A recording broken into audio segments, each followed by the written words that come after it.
Welcome to the Real Estate Show on KMED. September the 9th is our date. Pete Belcastro in the house with you here at KMED. I'm a principal broker at John L. Scott in Southern Oregon, and we get together with you once a week here on KMED to talk about all sorts of real estate-related issues and topics. Today's show is presented by the Rogue Valley Association of Realtors at roguevalleyrealtors.org is the website. You can check it out there, all the latest stats and things like that. Today here on the Real Estate Show, man, there's so much going on here as we hit, the first part of September, I suppose. And one of the things out there, of course, is what's going on down in Texas and the fires around here. So there's just a natural disasters seem like all around us. Today here on the show, Rick Harris is a former past president of the Oregon Association of Realtors and has joined us here today. Rick, nice to have you here. Thanks, good to Pete. see you. Great to be with you again. And of course, Rick is also the owner of Coldwell Banker Pro West Real Estate in Ashland, a hard-working real estate broker as well. Colin Mullane is also with us. He's also a past president of the Oregon Association of Realtors and a realtor with Full Circle in Ashland. Nice to have you here also. Good to be back again, Pete, and congrats on your 400 show. 400 shows. That's 400? My gosh, what have you been doing with your time, Pete? You know, it was really interesting, fellas, because when we first started the shows, there were more foreclosed and short sales properties sold than there were normal sales at that time in 2009. Brad Bennington would come in here from the Home Builders Association and we'd have nothing to talk about because there was no building going on during those times. And boy, how it's changed, hasn't it? The market has just absolutely flipped. And our listeners over these years know that. They follow it because we have people like you coming in telling us about it. Anyway, just a quick, before we kind of get into other things, just tell us, a lot of people like to know about the market. I mean, here we are, September the 9th. You guys are out there all the time. Tell me your assessment. The new stats are out. What are things like here in the first part of September? Rick, you get to... Well, it's as you would expect at the end of summer. We've had a blockbuster summer once again. Sales have been up, prices have been up, market time has been down. But as you get to this time in the year, and also with this kind of smoke event, it does kind of dampen things a bit. And we've all noticed a little bit of dampening. Interest rates are still relatively low. As I said, market time is down and prices are up. But you begin at the end of summer to see things slow a bit. Activity is down just somewhat. People are a little bit more reluctant as they get closer to school about making a big move. We've had smoke now for just over a month. Yeah. Do you think that's affected people? I mean, the tourism is down, I think, a little bit this last month because people are not coming because of the smoke. I've had clients cancel from coming in because they didn't want to deal with the smoke. You can't see anything. This makes it difficult. So what do you think of that, Colin? Well, it's interesting. I mean, there's certainly, you look at the Shakespeare Festival, which is a large draw to the Rogue Valley. Their outdoor theater has been closed quite a bit this last 30 days. Losing money. That's just unfortunately one of the aspects of living in Southern Oregon when we have forest fires the way that we have had over the last several years. And I think we were all hopeful with the wet spring that it wouldn't translate into a smoky summer, but here we are. How could we go from May when it was so wet to just, 2-3 months later to this? Isn't that amazing how that works? It is. Well, and that's one of the features about being a valley inside a big bowl that smoke from everywhere wants to drop here and land. And it's been a feature number of different summers that I've lived here since 1984. Fortunately, it's not every summer. It's not every summer, right. We'll get a nice breeze and it'll blow its way out. But it's been tough. This end of this August, been tough. What surprises you in the stats, just to kind of update people? Is there anything that stands out in this last 3-month period, which would be, I guess, June, July, and August? Those are the three summer months. So anything stand out that you guys want to share with people? You know, one of the things I looked at earlier when I analyzed the numbers is we had about an 8% rise in the numbers of properties sold when you're looking combining both pre-existing homes and new construction homes and rural properties. So an 8% rise is a fairly significant rise in numbers, and our inventories are showing that they're down 1.1%. But in actual fact, when you include the number of properties sold for that 3-month period, our inventory is actually up 4% total. So if you include the number of sales from last year, the number of sales from this year, all right, how much we're because the way that we count our inventory is it's saying there's 1,043 homes on the market right now. There was 143 homes on the market on August 31st is the way to say that, and the same for this period last year. And so when you add the number of sales from June through August, we had a lot more sales and our inventory is holding firm. So what that's telling me is you've got about 4% more inventory entering the market, and buyers are actually snapping that up. So for the first time in a while, we're actually seeing inventory levels marginally, very, very I'm just saying marginally. go up is what you're saying. Yeah, and little bit. statistically, it looks like they're not, but they actually are. And so it will start to provide some relief, I believe, from the pressure in the market between supply and demand. So we're above 1,000 units again. Earlier this year, we were down. We were below that, in the yes. 750, 700 number, and that was really, really low. So we've seen a little bit of that come into the market, and not sure what it's going to do going forward. But I'll certainly be watching that number. Mm-hmm. Is there anything? Go ahead, Rick. Well, I would just say that one of the interesting challenges there is that people who are most interested in moving are those that would like to buy. What are they going to buy? They've got new construction, they've got existing houses. Unfortunately, the time in an existing house that a typical family spends went from 7 years on average to now 13 years on average, meaning people stay in their houses longer. Staying longer. There are a number of reasons for that. And so my concern is on the long term, building enough or having enough available inventory for the in-migration is a sustainable long-term challenge. We can't necessarily build our way up because in 2005 and 6, we built way more inventory than we needed, and we used up available land. Now we don't have it. And the number of projects that are going in Medford, the number of projects that are going in Ashland, in Central Point, historically is much lower new construction creation. Add that to the fact that you have people staying in their houses longer. I think that low inventory problem is one that we're going to see going onward. Not going to be easy to solve it. And while Colin talks about a relief a little bit there, I don't know that it's enough of a relief to really solve. To make much of a difference. To make much of a difference. And then when you have low inventory, you tend to have higher price. You tend to have shorter market time, which seems like a great thing. But in the long run, it's not necessarily sustainable. That's what my concern would be on the long run. Now, have you fellas, as you come along, people locally, I've got clients trying to, we either go up or down. You're either moving up in the market or you're moving down. And a lot of us are in the market moving down, downsizing, right-sizing our lives. There's no place for these folks to go. That's the problem. Where in the world do we go, Rick and Colin, that there's no alternative housing for people? We're so limited by it, and yet it's having an effect on not only lives, but on the market. Yeah, I think one of the things, and you hit it exactly, is we're seeing a lot of listings on the multiple listing service where the seller's sale is contingent upon them finding the replacement property. And unfortunately, a lot of times they find the replacement property with the same contingency. So you have this domino effect, and if any one of the dominoes falls, everything falls with it. So there, a lot of real estate transactions and getting into the purchase and sale of it, there's a certain amount where we all have to jump off the ledge and hold hands together. And it's a lot harder to do that in a market where there just isn't enough inventory for people to have a freer decision matrix available to them. So the desire to move up or to move down is hindered by the fact that inventory is just not there. By the same token, the reverse engineering of that is people saying, well, I'll find my replacement first and then I'll put my home on the market. And frankly, it's very hard to get a seller in a tight market that's willing to take the contingency. I have to sell my house when they can have another willing and able buyer that doesn't have that contingency. So it's tough to move through it, but that's what we do. Yeah. The other side of that is that the number of people who are financially capable of not having to do that. Financially capable of not having to do the domino effect, which means they've got enough money to buy before they sell. Right. What that does is make for an uneven marketplace. So the average person in the marketplace has their assets tied up in their home and can't make a purchase without making a sale. Others who can make a purchase without sale, they get more market power out of that. You're at the negotiating table. I don't have a house to sell. That looks more appealing to a seller than the buyer who also has something to sell. So it drives a kind of unevenness in the marketplace. Frankly, our real challenge in the long run is we have to look at our market statistic of how many houses are available.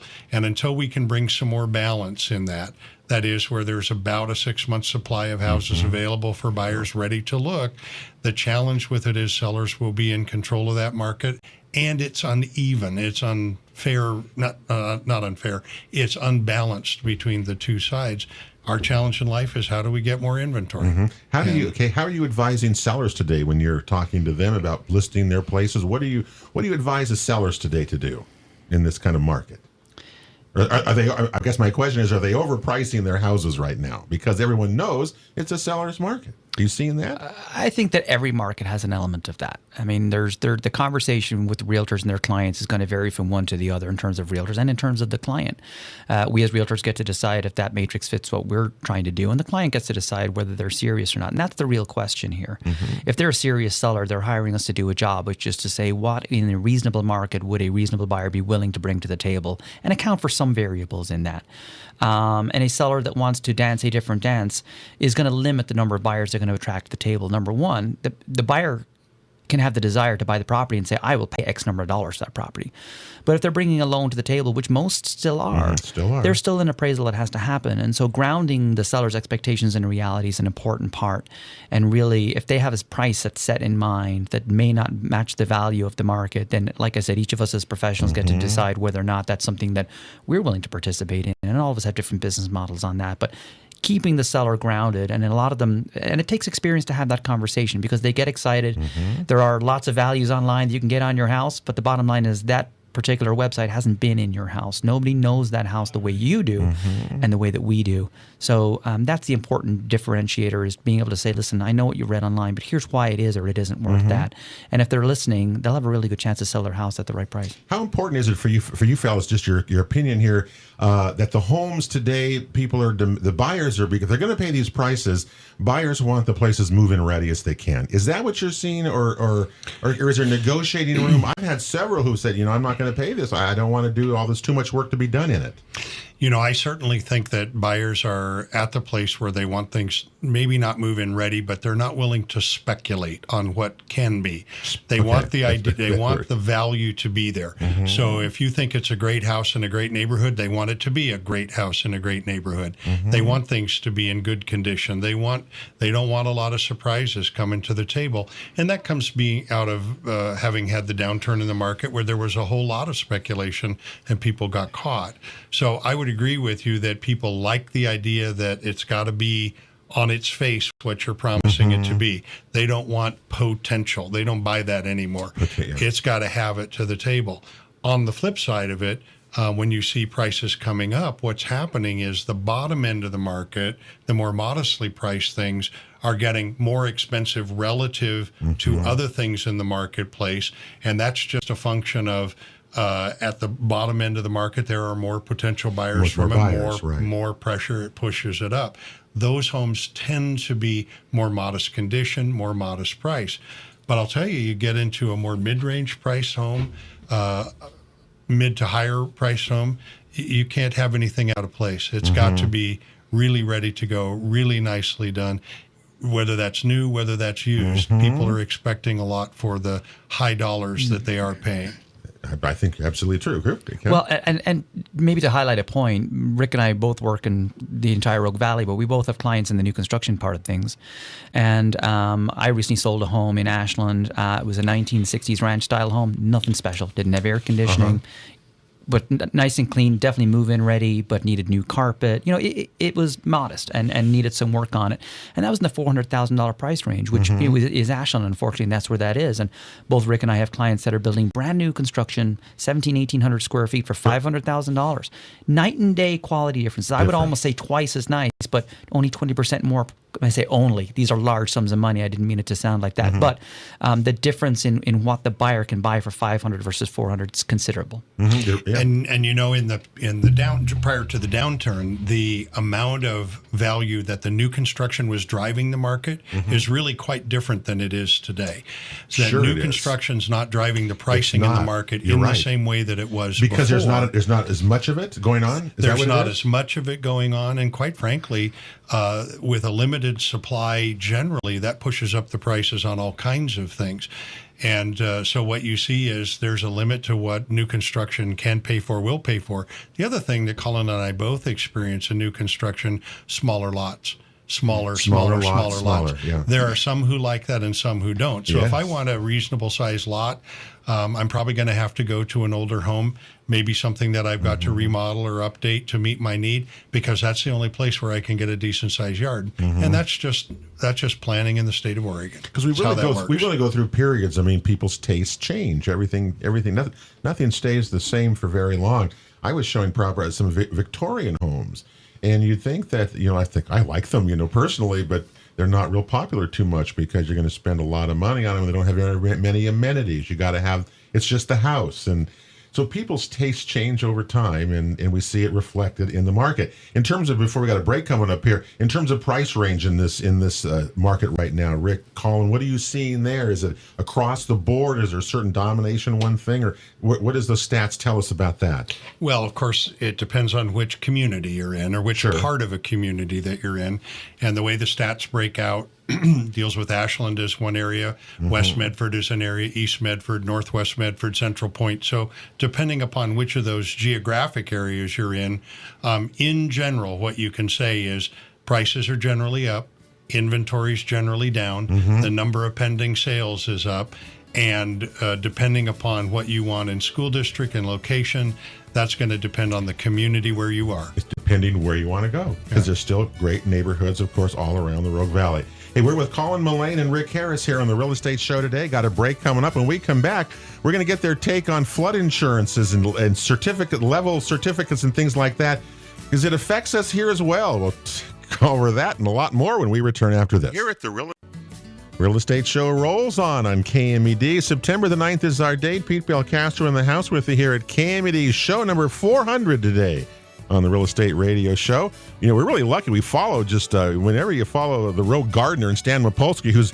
we've done 400. He's done like 20,000 shows over a lot more years than we have, and it's terrific to follow his show, that's for sure. Anyway, today on the Real Estate Show, Rick Harris and Colin Mullane, both past presidents of the Oregon Association of Realtors, both local agents, are here in the house with us talking about the market conditions that are out there, certainly here at this time of the year. We're going to turn our attention just a little bit to a topic that rears its head whenever there's a natural disaster. And what does that mean for us locally? That's about flood insurance, what's happened down in Texas, as we all know, in Louisiana. Do people here have flood insurance? I mean, does anybody? Do you need flood insurance here? Tell me what the story is, why this is such a complicated, convoluted kind of thing that nobody really can understand. Well, start there. I don't know if I can get the full answer to you. I'd be brilliant if I could, but let's put. Thank you. Let's put it this way: if you're going to get a federally insured mortgage, every single property has to have a flood insurance check to make sure that it's not within some kind of floodplain. So whether you're on the top, you're talking about a check. Yeah. Now, okay. So when one of the fees that you will see on your closing statement from your lender is a flood check. It's not that much money. I think it's $20 or $30, something close to that, maybe a little bit more. But regardless of where you're located, they do that check. And part of that is if you are found to be in a zone that's required flood insurance, then indeed that's exactly what has to happen. And the National Flood Insurance Program is a nationally insured program that the federal government is heavily involved in that backs those policies. They have some limitations. They have a lot of restrictions in terms of the coverage that they provide and the circumstances under which they are provided, but it's required. And so we have struggled over many, many years to have consistency within the program so that buyers and sellers can in confidence transfer real estate freely between each other at a market rate. And whether insurance is available, whether it's not available, can dictate whether a transaction will close. And unfortunately, all too often in the previous to the last 5 years, we had to have many dozens of reauthorizations of the flood insurance program, which meant that there were periods of time where there was no flood insurance available. Not available at all. Correct, because it hadn't been authorized, so it wasn't available. You know, your basic question was, is it important here? So for those who have been around a while, 1997 had a very serious flood in the valley. Ashland Creek flooded, Rogue River flooded through Central Point. And what that did for us, in addition to causing a lot of problem, was it got FEMA to rework its floodplain maps. Okay. And so those are all what Colin's talking about, that flood certification that you pay for, is to check the FEMA floodplain map to determine what your flood risk is. And one of the challenges with flood insurance is it basically takes flood risk and puts it in two big categories: really bad and everyone else. Okay. And the challenge with that is the everyone else might have very, very little flood possibility, but they pay a blended rate with those who have a much higher rate. Okay. And then those who have a very bad problem pay a higher rate. So as Colin points out, today is the 9th of September. There are 21 days until the federal flood insurance runs out. Has to be reauthorized. This year, September 30th. Okay. There are 12 legislative days in the federal Congress's calendar to get this done.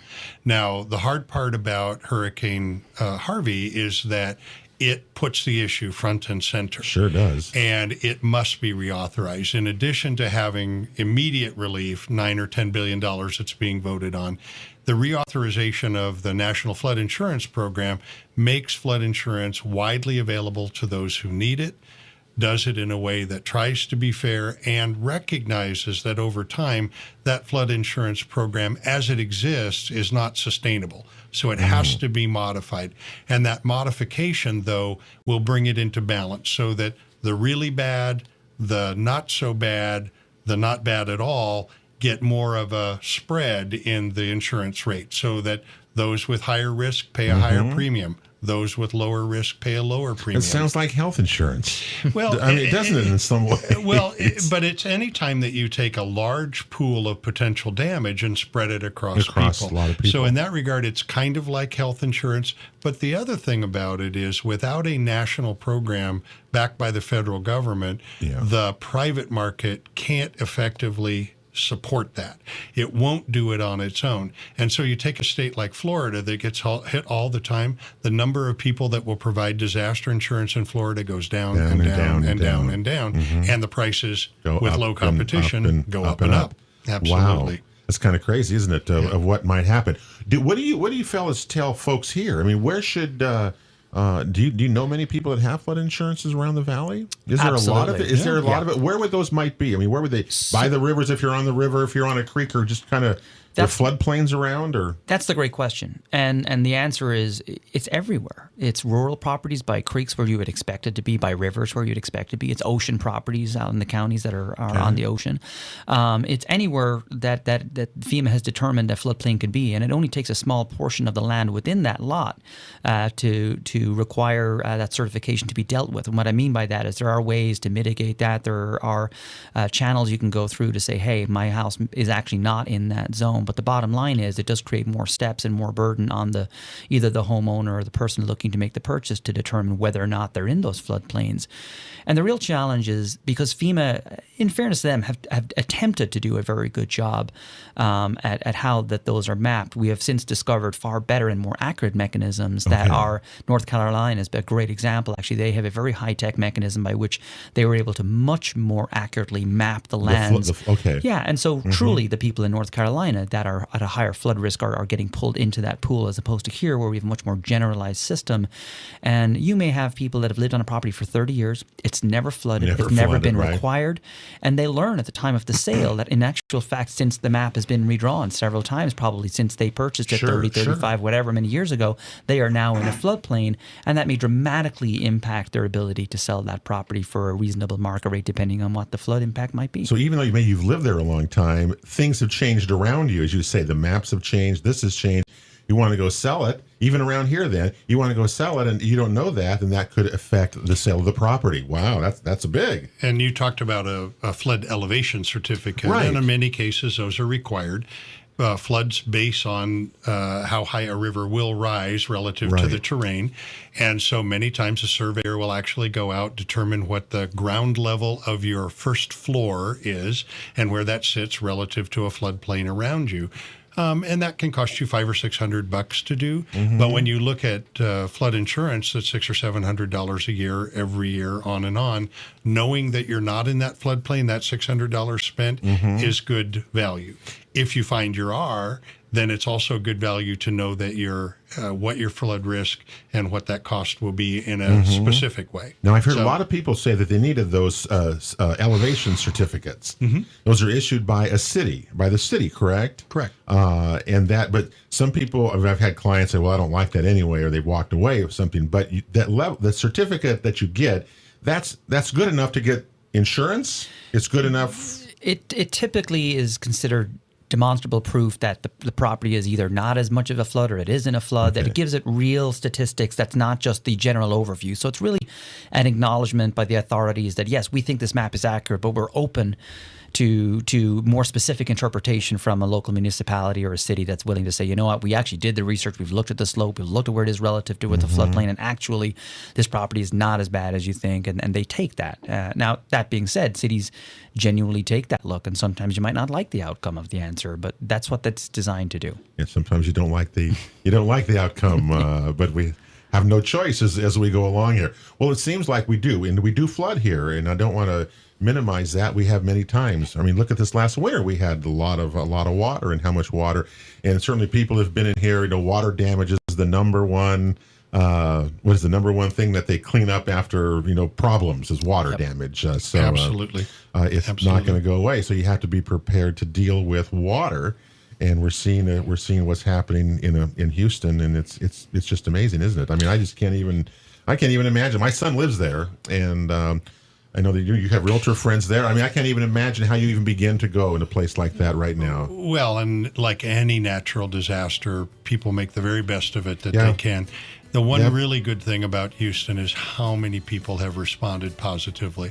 It's Realtors, been beautiful family to see. members all across the country. The Realtor Relief Foundation has sent many dollars, and that's a small way to help people in really difficult times. We're going to talk about that more. The Real Estate Show with Rick Harris, Colin Mullane continues here on KMED. We're coming right back right after this.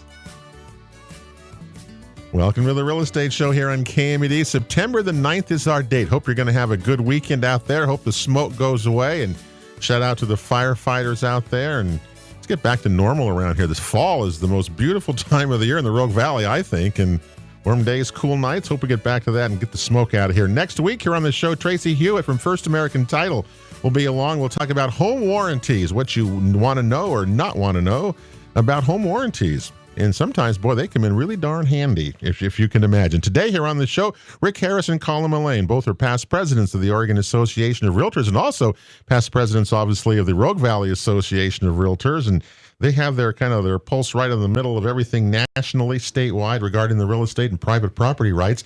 We made it through the legislature this year, surprisingly so. Sal Escobar was with us a few weeks ago, and we talked about his experience there. And I'm just always amazed at how easy it is to tax real estate. And I had a client from California who told me, we remember when we went through this thing where if you sell your home, whatever the buyer paid for it was now the new real market value, and that's how the property tax is based upon in California. Oh my goodness. You ought to hear some stories about rising property taxes from people in California. It's going to be a revolt again, boys, one of these days. I just know it. It's going to happen, including in our own state, because you hear more and more people saying that 3% property tax increase is beginning to mount up over time. Anyway, that's my editorial comment for the day. And you're entitled to. What do you guys see out there that are still big issues recurring nationally or statewide regarding this business right now? Well, I will say that statewide was a very, very busy legislative cycle. Yeah. I mean, in the years that I've been paying attention, I don't know that there's been a busier year where we, particularly as realtors, haven't had our own measure or bill that we were working on. And so exclusive of that, there was absolutely attempts to modify the property tax and how that gets assessed and look towards a California model. And there's lots of arguments for and against that from both sides. But I think probably the biggest one that I certainly was watching, monitoring, was the what we refer to as the rent control bill. The rent control, and yeah. So we had some successes with that. We certainly had some failures on that. We try and obviously hit 100% when we're batting for homeowners and property owners across the state when we're trying to work on that. Mm-hmm. And I think we made some important revisions to that. That's still going to be a fight going forward. You've got markets like Portland where they've already instituted several pieces of legislation that go a lot further than the state one. It'll be interesting to see how it shakes out. It's going to be interesting. When you fellas travel around the country in different meetings and stuff, do other realtors talk to you about Oregon's marijuana laws and land use and cannabis and all the kinds of things that we're experiencing here, or do they even care about what's out there? I'm curious to what you guys, because you guys see it in a different world than the rest of us do. So when I talk to my friends in Colorado, okay, in Washington, okay, in Alaska, in California, in Nevada, where they have legalized recreational marijuana, it's always the same story. We didn't know what we were getting ourselves into. Really? Okay. Absolutely. That so talking to some friends who sell commercial real estate in the Colorado market, most of their grows are done indoors. Indoors, right. And it's really warped the commercial market for warehouse space, for industrial space, and changed that market significantly. And let alone all the energy that's consumed and kind of things like that as these, what they do in Colorado. Okay. Yeah. So in the Washington market, it's regulated more similarly with the as we do here with OLCC and a number of changes in land use law and land use in general.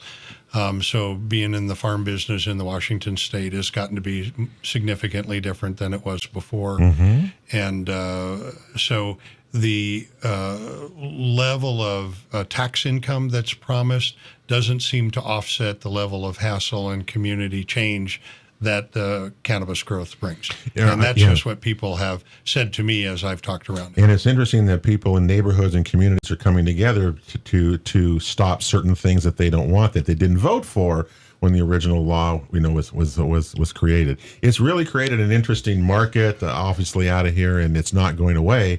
It seems to have slowed down a little bit. The demand, you think, for the properties has slowed down over the last few years, it seems.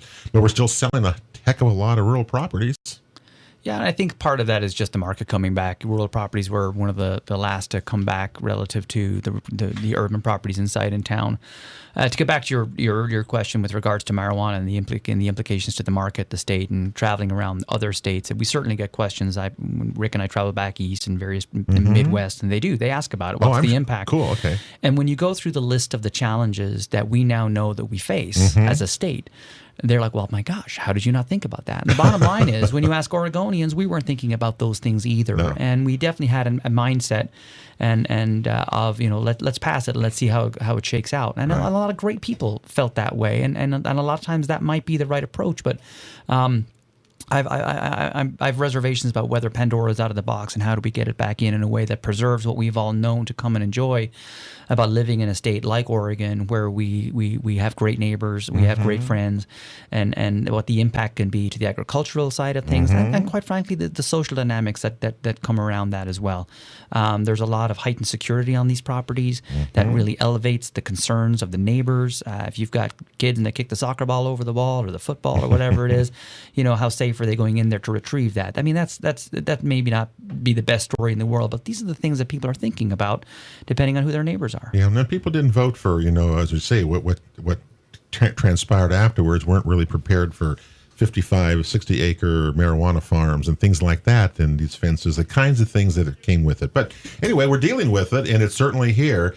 And I'm just worried that when government starts getting in their cannabis money, that they're going to be addicted to it like lottery money, and away we go again. So, but that's a whole nother world, isn't it? Okay, it's another world. You want to get relief. We want to take, there's a change. We have a big golf tournament that the Rogue Valley Association of Realtors sponsors down in Ashland every September. There's a change, though. Rick, tell us what's going on there. Slight change there. So this is the 25th year supporting Habitat and Dunhouse.